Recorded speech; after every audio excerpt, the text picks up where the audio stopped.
अस्सलाम वालेकुम। कैसे हैं आप लोग? मैं उम्मीद करता हूं कि आप लोग खैर खैरियत से होंगे। अच्छा, आज बेसिकली हम लोग जिस टॉपिक के बारे में पढ़ेंगे उसका नाम है जी सुपर नोड। अब सुपर नोड क्या चीज़ होती है? Super node a node which emerge as a result of combination of two ordinary nodes around a voltage source. अच्छा, कोई भी वोल्टेज सोर्स, ठीक है, जिस तरह अभी ये हमारे पास एक वोल्टेज सोर्स लगी हुई है, इसके अराउंड अगर दो वोल्टेज मतलब दो जो हैं आ रही हों, ऑर्डिनरी नोड्स हों। मिसाल के तौर पे ये हमारा एक ऑर्डिनरी नोड्स है V1 और V2। इनके दरमियान में अगर कोई भी वोल्टेज सोर्स आ रही होगी तो ये हमारा सुपर नोड कहलाएगा। सुपर नोड की क्या तारीफ है कि दो ऑर्डिनरी नोड्स के दरमियान, जिस तरह ये हमारा V1 एक नोड है और ये हमारा V2 एक नोड है, तो इन दोनों के दरमियान में अगर कोई हमारी वोल्टेज सोर्स आ रही होगी तो वो हमारी सुपर नोड कहलाएगी। आगे चलकर हम इसके एग्जांपल्स को पढ़ेंगे और देखेंगे कि भाई इन सुपर नोड को हम लोग किस तरह से सॉल्व करेंगे और इसकी जो इक्वेशंस होंगी इनको हम लोग किस तरह से सॉल्व करेंगे। इसके बाद है जी कंस्ट्रेंट और कपलिंग इक्वेशन। अब कपलिंग इक्वेशन क्या चीज़ होती है? This is an equation which describes a super node mathematically. अच्छा, ये एक एप्लीकेशन मतलब ये मैथमेटिकली इक्वेशन होती है जो कि हमें बताती है कि हम सुपर नोड को हम लोगों ने किस तरह से सॉल्व करना है instead of writing equation individual ordinary nodes of the super node. अच्छा, पहले हम लोग क्या करते थे कि मिसाल के तौर पे मैं इस नोड के ऊपर हूँ तो V1 को मैं सबसे पहले सॉल्व कर लूँगा। मतलब मैं KCL लगाता हूँ, ठीक है। KCL अगर मैंने लगाया है V1 के ऊपर तो मैं क्या करता था कि इसको सॉल्व कर लेता था, यहाँ से सॉल्व कर लेता था और यहाँ से सॉल्व कर लेता था। अब मैं क्या करूँगा कि अब फिर उसके बाद मैं V2 पे चला जाता था और V2 के बाद मैं क्या करता था कि इक्वेशन को फाइंड करता था। अब मैं क्या करता हूँ कि मैं बजाय इसके कि एक मतलब ये है कि दो दो नोड्स को सॉल्व करूँ, मैं सिंपल क्या करता हूँ कि जब मुझे पता चल जाता है कि दो नोड्स के दरमियान में हमारी कोई वोल्टेज सोर्स आ रही है, मतलब हमारी कोई बैटरी आ रही है, तो मैं क्या करूँगा, सिंपल तरीका ये है कि मैं उस पूरा जो है सर्किट उसको एक ही दफ़ा सॉल्व कर लूँगा। तो चलें देखते हैं हम लोग इसको किस तरह से सॉल्व करेंगे। अब इसकी जो इक्वेशन बनती है वो इस तरह से बनती है कि सबसे पहले जी V1 लिखते हैं, ठीक है, minus V2 is equals to, अब जो वोल्टेज बीच में लगी होती है, जो वोल्टेज की जो पावर होती है वो इज इक्वल्स टू के उस तरफ चली जाती है और इसको हम लोग लिखते हैं माइनस, इसको लिख लेते हैं +6, ठीक है। अब ये आप कहेंगे कि V1 माइनस V2 क्यों लिखा है? अच्छा, जो इन दोनों के दरमियान में होती है ना, मतलब V1 और V2 के दरमियान में जो वोल्टेज सोर्स होती है ये इज इक्वल्स टू के हम लोग उस तरफ लिख लेते हैं, ठीक है। अगर नहीं लिखनी और इक्वल्स टू के इस तरफ आएगी तो ये माइनस में आएगी। अब ये किस तरह से आती है, मतलब मैंने V1 माइनस V2 क्यों लिखा है? हम लोग यहाँ पर V1 प्लस 2 भी लिख सकते थे। तो अगर आप ये देखें कि ये जो है बैटरी का ये बड़ा वाला सिरा है और ये छोटे वाला सिरा है। मैंने आप लोगों को बताया था कि जो छोटे वाला सिरा होता है उस पर माइनस चार्ज होता है और जो बड़े वाला होता है उस पर प्लस चार्ज होता है। अगर आप देखें तो V1 वाली साइड पे ये पॉजिटिव में है बैटरी का टर्मिनल और V2 वाली साइड पे माइनस में टर्मिनल है। तो जब भी ये V2 की तरफ माइनस वाला टर्मिनल होगा तो हम लोग जो इक्वेशन लिखेंगे वो V1 minus V2 is equals to, अब जो उस बैटरी की जो होगी पावर होगी या जो उस बैटरी के जो वोल्ट्स होंगे उनको हम यहाँ पर लिखेंगे, या जो वोल्टेज होगी उसको हम लोग लिख लेंगे। मिसाल के तौर पे यहाँ पे 6 तो मैं यहाँ पर 6 लिख लूँगा। अब आगे चलेंगे, कुछ इक्वेशंस को देखेंगे तो आप लोगों को आसानी के साथ इस चीज़ की समझ आ जाएगी। पहले हमारे पास है इक्वेशन है जिसके अंदर हम लोगों ने फाइंड करना है पावर को। तो पावर को फाइंड करना है supplied by the current source. अब वो कहता है कि करंट सोर्स जो कि सप्लाई कर रही है पावर, उसको आप लोगों ने फाइंड करना है। अब ये कार क्या है कि पावर का जो फार्मूला है बेसिकली अगर आपको याद हो तो मैंने आप लोगों को बताया था कि P is equals to V multiply by I, ठीक है। P is equals to V multiply by I। तो यहाँ पर V क्या है, V मैंने V1 लिख लिया है, ठीक है, और I क्या है, I मैंने 1 एम्पेयर लिख लिया है, ये जो 1 एम्पेयर है, ठीक है, V1 और 1 एम्पेयर, ठीक है। Applying KCL to the node 1। अब मैं क्या करूँगा कि नोड 1 के ऊपर मैं KCL को अप्लाई करूँगा। तो जब मैंने नोड 1 के ऊपर KCL को अप्लाई किया, यहाँ पर मैंने KCL को अप्लाई किया तो क्या आएगा जी V1 ओवर 10, ठीक है, V1 ओवर 10। ये क्यों आया है क्योंकि बेसिकली हम लोगों को तो चाहिए होता है केसीएल जो होता है वो करंट इक्वेशन के लिए हम लोग लगाते हैं कि सर्किट के अंदर हमारा करंट जो है वो किसी भी नोड को लीव कर रहा है या उस नोड के अंदर जो है वो इंटर हो रहा है। तो अब हमें अगर वोल्टेज सोर्स दी गई है तो उसको सबसे पहले हम लोगों ने कन्वर्ट करना है करंट सोर्स के अंदर। तो करंट सोर्स के अंदर वोल्टेज को अगर हम लोगों ने कन्वर्ट करना है तो उसका तरीका है I is equals to V over R, ये ओहम का फार्मूला है, ठीक है। अब V ओवर आर जो है अगर हम लोगों को करंट मालूम करना है तो V ओवर आर हम लोग लिखेंगे। अब V क्या है, V हमारा है V1 और R क्या है, R है 10 ओहम, ठीक है। तो इसलिए मैंने ये पहली वाली इक्वेशन लिख ली। अब सेकंड है माइनस आई एक्स, ये जो इसकी जानिब जो बढ़ रहा है इस नोड की जानिब, ये जो करंट बढ़ रहा है ये लिख लूँगा इज इक्वल्स टू 1। अब मैंने इज इक्वल्स टू 1 क्यों लिखा है, क्योंकि ये करंट भी इसकी जानिब ये 1 बढ़ रहा था, ये इज इक्वल्स टू के उस तरफ था तो -1 था, ठीक है। -1 था ना, क्योंकि ये उसकी नोड की जानिब बढ़ रहा था। मैंने आप लोगों को बताया था कि अगर कोई चीज़ नोड की जानिब बढ़ रही होगी तो उसको हम लोग ये अज्यूम करेंगे कि ये जो है वो माइनस का है, और अगर कोई नोड से दूर जा रही होगी तो उसको हम लोग प्लस के अंदर लिखेंगे। तो अब क्या है कि ये चूंकि दूर इसकी जानिब बढ़ रही है नोड की जानिब, तो इसलिए मैंने इसको -1 लिखा है। अब -1 जो इज इक्वल्स टू के उस जानिब गया है तो ये +1 आ गया, तो ये मेरी इक्वेशन नंबर 1 हो गई है, ठीक है। अब मैं क्या करूँगा कि केसीएल लगाऊंगा इधर नोड 2 के ऊपर, अप्लाई केसीएल टू नोड 2। अब नोड 2 के ऊपर मैंने लगाया तो मुझे पता चला है कि आई एक्स जो है वो नोड 2 से बाहर निकल रहा है, ठीक है, बाहर की जानिब जा रहा है। तो मैंने आई एक्स लिख दिया, उसके बाद V2 ओवर 5। अब V2 ओवर 5 क्यों लिखा है, क्योंकि मुझे नहीं पता था कि इसका करंट क्या है। तो मैंने सबसे पहले यहाँ पे ओहम वाला फार्मूला लगाया V ओवर R वाला, तो V2 ओवर 5 मैंने निकाल के यहाँ पर रख लिया, plus V2 minus 2। V2 minus 2 क्यों लिखा है कि ये जो V2 है इसमें से ये जो हमारी बैटरी है, ठीक है, ये वाली जो बैटरी है, ठीक है, इसको मैंने माइनस किया है, डिवाइड कर दिया 7 के साथ, जो उन दोनों के दरमियान में जो रेजिस्टेंस आ रही है उसके साथ मैंने डिवाइड कर दिया, इज इक्वल्स टू 0। अब कहता है कि भाई यहाँ पर एक छोटा सा मसला है, now 3 unknown quantities can not be calculated from equation, so try super node technique. अगर आप देखें तो यहाँ पर 3 मुख्तलिफ किस्म की क्वांटिटीज पैदा हो गई हैं, ठीक है। अगर आप देखें तो यहाँ पर V2 की इक्वेशंस पैदा आ गई है, यहाँ पर भी V2 है और यहाँ पर V1 है। अगर मैं इसको सॉल्व करने की कोशिश करूँगा ना तो ये कभी भी सॉल्व नहीं होगी इकट्ठे। तो अब इसके लिए मैं क्या करूँगा कि सिंपल मैं सुपर नोड का एक फार्मूला लगाऊंगा और इस चीज़ को सॉल्व कर लूँगा। तो बेसिकली इसी वजह से हम लोग जो है वो सुपर नोड का इस्तेमाल करते हैं। अब आगे चलते हैं और देखते हैं कि सुपर नोड को हम लोगों ने किस तरह से इस्तेमाल करना है। अब वही वाला सिंपल सा वो जो हम लोगों ने पीछे एक एग्जांपल पढ़ी थी उसके लिए अब मैंने क्या किया, सुपर नोड लगा लिया है। मैंने आप लोगों को बताया था कि सुपर नोड किस तरह हम लोग डिस्क्राइब करेंगे कि अगर 2 ऑर्डिनरी नोड्स V1 और V2 के दरमियान में अगर कोई भी हमारी वोल्टेज सोर्स आ रही होगी तो वो हमारा सुपर नोड कहलाएगा। तो अब इक्वेशन बना लेते हैं जी, सिंपल सी इक्वेशन है V1 ओवर 10, ठीक है, इकट्ठा इसको सॉल्व कर लेते हैं। V1 ओवर 10 करेंगे, क्यों, क्योंकि मुझे करंट मालूम करना है, तो करंट तो मुझे पता नहीं है, तो I is equals to V over R आ जाएगा, ठीक है, V ओवर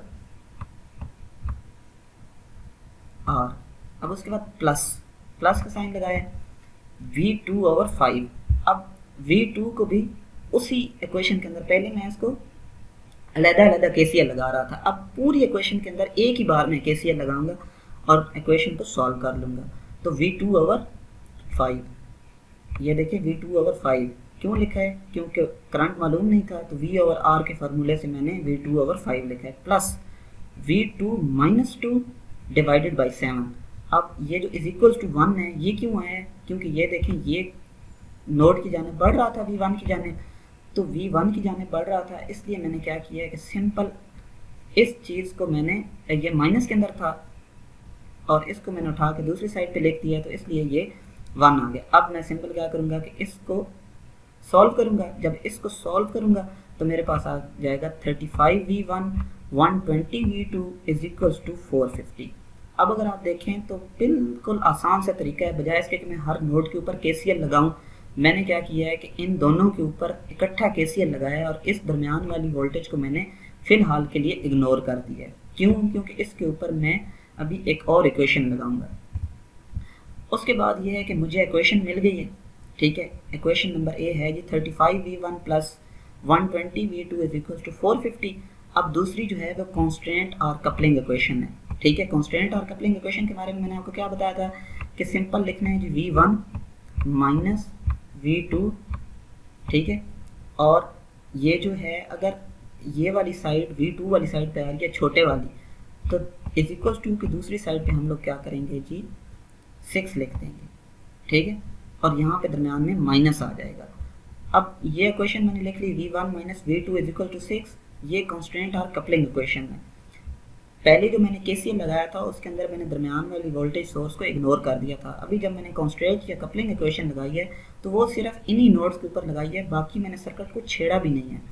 तो अब क्या करूँगा कि v2 की मैं वैल्यू निकाल लूँगा, v2 is equal to v1 minus 6। अब क्या करूँगा कि सिंपल वो जो मेरी इक्वेशन थी 35v1 वाली, जो मेरी ए इक्वेशन थी, उसके अंदर मैं v2 की जो वैल्यू है उसको पुट कर दूंगा, ये v1 माइनस 6 वाली। तो v1 माइनस 6 वाली मैंने उसी के अंदर पुट कर दी इधर v2 की जगह पे। तो मेरे पास जो है वो आंसर आ जाएगा 35v1 plus 120v1 minus 750 is equals to 450। अब माइनस 720 उस तरफ जाएगा तो ये हो जाएगा जी 1170, और ये दोनों को जब मैं मिलाऊंगा तो ये 155v1 इज इक्वल्स टू 1170। और जब मैं इसको डिवाइड करूंगा 155 के साथ और इसको भी मैं डिवाइड करूंगा 155 के साथ, तो मेरे पास आंसर आ जाएगा v1 is equals to 7.55 volt. अब मुझे v1 की तो वैल्यू पता चल गई है, ठीक है। v1 की वैल्यू मुझे पता चल गई। अब मैंने आप लोगों को पावर का फार्मूला बताया था, p is equals to v multiply by I. Power मालूम करनी थी ना हमने, तो पावर का फार्मूला है p is equals to v multiply by I. अब v मल्टीप्लाई बाई आई इसका पावर का फार्मूला है। v मुझे मालूम हो चुका है 7.55 मल्टीप्लाई बाई आई क्या है जी 1 एम्पेयर, ठीक है, सिंपल 1 एम्पेयर। जब मैं इसको मल्टीप्लाई करूंगा तो मेरे पास 7.55 वाट आ जाएगा, ठीक है। पावर का जो यूनिट है वो वाट है। तो इस तरह से जो हमारा जो पहला क्वेश्चन है वो सॉल्व हो गया। नेक्स्ट है जी calculate I1 from the given circuit. अच्छा, अब हम लोगों ने क्या करना है कि I1 इसको हम लोगों ने फाइंड करना है, ये जो गिवन सर्किट दिया गया। तो चलें इसको हम लोग सॉल्व करते हैं। अच्छा, सबसे पहले ये है कि मैंने यहाँ पर कपलिंग इक्वेशन जो है वो पहले, अब ये जो है इसके अंदर मैंने सुपर नोड को पहले से डिफाइन कर लिया, ठीक है। सुपर नोड क्यों है, V2 और V1 के दरमियान में एक हमारी बैटरी आ रही थी, एक वोल्टेज सोर्स आ रही थी, इसलिए मैंने इसको सुपर नोड कहा है, ठीक है। तो अब इसके ऊपर मैंने सबसे पहले कांस्टेंट इक्वेशन या कपलिंग इक्वेशन लगाई है। तो कांस्टेंट और कपलिंग इक्वेशन का मैंने आपको बता दिया कि V1 माइनस V2, V1 में से माइनस करेंगे V2 को, क्यों, क्योंकि ये देखें छोटे वाली साइड जो है वो माइनस की उस जानिब है, इज इक्वल्स टू 3। जो बैटरी की जो पावर होगी वो हम लोग यहाँ, जो बैटरी के जो वोल्टेज होंगे वो हम लोग यहाँ पर लिख लेंगे। उसके बाद सिंपल पूरे का पूरा जो सर्किट के ऊपर हम लोग KCL इक्वेशन लगा देंगे, तो हमारे पास आ जाएगा जी V1/3 के, ठीक है। ये सिंपल V1/3 के क्यों लगाया है, क्योंकि मेरे पास करंट नहीं था। तो करंट के लिए मैं लगाऊंगा ओम का फार्मूला। ओम का फार्मूला है V is equals to IR, तो I is equals to V/R आ जाएगा, ठीक है। अब इसी फार्मूले को मद्देनजर रखते हुए मैं सारी की सारी इक्वेशन को सॉल्व करूंगा। V1/3 के हो जाएगा, उसके बाद V2/6 के, ये देखें यहाँ पर V2 है तो V2/6 के आ जाएगा, इज इक्वल्स टू 2। अब 2 क्या चीज़ है, ये जो इसकी जाने बढ़ रहा था, ठीक है, ये माइनस का था, इज इक्वल्स टू के दूसरी तरफ गया है तो ये प्लस का बन जाएगा, मल्टीप्लाई बाई 10 माइनस 3, 10 की पावर 3। 10 की पावर 3 माइनस 3 मैंने क्यों लिखा है, क्योंकि ये 2 मिली एम्पेयर है। जब मैं इसको एम्पेयर के अंदर लेकर जाऊंगा तो ये मेरा 2 multiply by 10 to raise power minus 3 आ जाएगा। अब मैं इसको मज़ीद सॉल्व करूंगा तो मेरे पास आ जाएगा जी 2V1 plus V2 is equals to 12। From now constant equation. अब कॉन्स्टेंट इक्वेशन जो है वो किस तरह से बनेगी कि ये जो V2 है उसको मैं इज इक्वल्स टू के दूसरी तरफ ले जाऊंगा और 3 को उठा के मैं इस तरफ ले आऊँगा, तो मेरा बन जाएगा जी V2 is equals to V1 minus 3। अब V2 की जो इक्वेशन है वो मैं इस इक्वेशन के अंदर डाल दूंगा। ये जो हमारी इक्वेशन थी इसके अंदर मैं V2 की इक्वेशन को डालूंगा और सिंपल मेरे पास आ जाएगा 3V1 इज इक्वल्स टू 15। अब डिवाइड करूंगा मैं 3 के साथ और यहाँ पर भी डिवाइड करूंगा मैं 3 के साथ। 3 3 से कट जाएगा तो मेरे पास V1 is equals to 5 volt जो है वो आंसर आ जाएगा। अब मेरे पास V1 की भी वैल्यू है और जो है वो V2 की भी वैल्यू है। अब मैंने मालूम क्या करना था, मैंने मालूम करना था ये जो I है इसकी वैल्यू मालूम करनी थी। तो उसके लिए मुझे इस V की वैल्यू मालूम होना लाजमी थी। तो मैंने क्या किया है कि अब I is equals to V over R, Ohm का फार्मूला लगाऊंगा। तो V की वैल्यू जो है V1 की वैल्यू मुझे मालूम है 5 वोल्ट है और डिवाइड करूंगा मैं 3 के साथ, ठीक है। तो मेरे पास जो आंसर आ जाएगा वो आएगा 1.6 मिली एम्पेयर। तो ये हमारा आंसर आ जाएगा।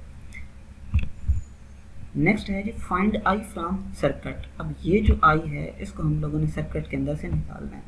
यहाँ पर V2 है और यहाँ पर V1 है। अब मैंने यहाँ पर I की वैल्यू को निकालना है। तो उसके लिए मैं क्या करूँगा कि बेसिकली अच्छा I की वैल्यू को अगर मुझे मालूम करना है तो इसके लिए मैं ओहम का फार्मूला लगाऊंगा V ओवर R। अब V ओवर R जो है वो मेरे पास क्या है V2 ओवर 6, ठीक है। तो मुझे अब क्या करना है कि मुझे V2 की वैल्यू को फाइंड करना है। अगर मुझे V2 की वैल्यू मिल जाती है मैं सिंपल इसको डिवाइड करूँगा 6 के साथ तो मेरे पास I1 की वैल्यू आ जाएगी, ठीक है। तो चलें अब मैं सर्किट को एक मतलब दोबारा रीड्रा करता हूँ और इसको मैं क्या करता हूँ कि सुपर नोड बना लेता हूँ, ठीक है। तो यहाँ पे मैंने सुपर नोड बनाया। अब मेरे पास जो कॉन्स्टेंट या कपलिंग इक्वेशन आएगी वो क्या आएगी, पहले मैं लगाता था V1 minus V2 is equals to 6, मगर अभी आप देखें तो ये V2 minus V1 is equal to 6 है। मतलब क्या है कि यहाँ पे V1 जो है माइनस का है। क्यों V1 माइनस का, अगर आप ये देखें तो अभी क्या है कि ये जो बड़े वाली साइड है, जो प्लस वाली साइड है, ये V2 की जानिब है और माइनस वाली जो साइड है वो V1 की जानिब है। इसलिए मैंने V2 लिख दिया प्लस का और माइनस का लिख दिया V1 और इज इक्वल्स टू जो बैटरी की जो वोल्टेज थी वो मैंने यहाँ पर लिख दी, ठीक है। V2 minus V1 is equals to 6। अब मेरे पास कपलिंग इक्वेशन आ गई है। अब मैं क्या करूँगा, KCL लगाऊंगा। पूरे सर्किट के ऊपर KCL लगाना है। तो KCL सबसे पहले मैं लगाऊंगा V1 माइनस 3, ये जो है, ठीक है, V1 माइनस 3 डिवाइडेड बाई 6। इन दोनों के दरमियान में एक रेजिस्टेंस आ रही थी तो मैंने उसको डिवाइड कर दिया है 6K के साथ। अब V1 ओवर 12, V1 ओवर 12 के V ओवर R के फार्मूले से प्लस V2 ओवर, अब ये जो है यहाँ पर देखें, ठीक है, V2 प्लस 3। V2 प्लस क्यों 3 लिखा है, क्योंकि ये देखें यहाँ पर क्या है कि जब भी मैंने आपको बताया था कि हम लोगों के पास दो वोल्टेज सोर्स इकट्ठी आ जाएं और उनके दरमियान में हमारे पास कोई रेजिस्टेंस आ जाए तो उसका फार्मूला होता है V1 minus V2 over R, ठीक है। अब इस तनाजुर में अगर हम लोग देखें तो यहाँ पर क्या बनता है जी V2 माइनस N2।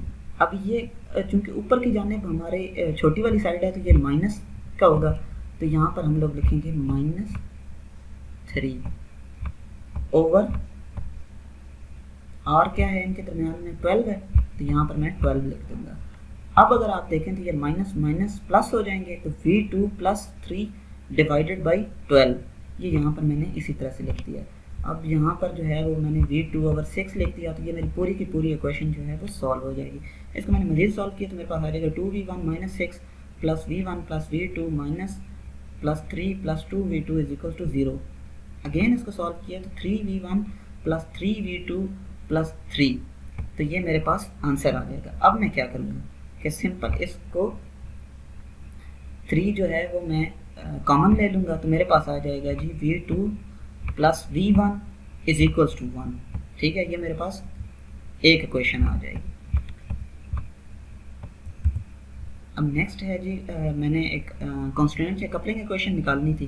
तो कॉन्स्टेंट या कपलिंग इक्वेशन मेरे पास क्या आ जाएगी जी V2 minus V1 is equals to 6 और यहाँ पे V2 plus V1 is equal to 1 जो मैंने अभी इक्वेशन निकाली थी, इक्वेशन नंबर 2, ये हमारी कॉन्स्टेंट या कपलिंग इक्वेशन है।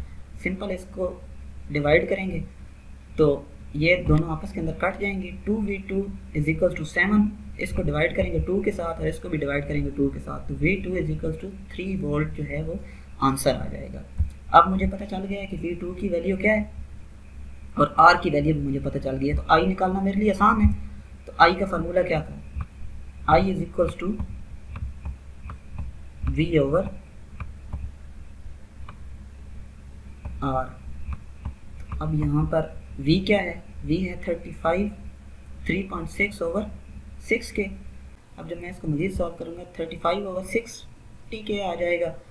जब मैं इसको मज़ीद सॉल्व करूँगा तो मेरे पास आंसर आ जाएगा जी 7 डिवाइडेड बाई 12 मिली एम्पेयर जो है वो मेरे पास आंसर आ जाएगा। मैं उम्मीद करता हूँ कि आप लोगों को मेरे इस जो लेक्चर है उसकी समझ आ गई होगी। अगर आप लोगों को कहीं पर भी PHY 301 के अंदर मुश्किलात पेश आ रही हैं तो आप मुझे मेल कर सकते हैं। मैं कोशिश करूँगा कि आपको कोई लाइव सेशन दे दूँ या आप लोगों के जो क्वेश्चंस हैं उनको सॉल्व करके आप लोगों को जो है वो बेहतर तरीके से समझाने की कोशिश करूँ।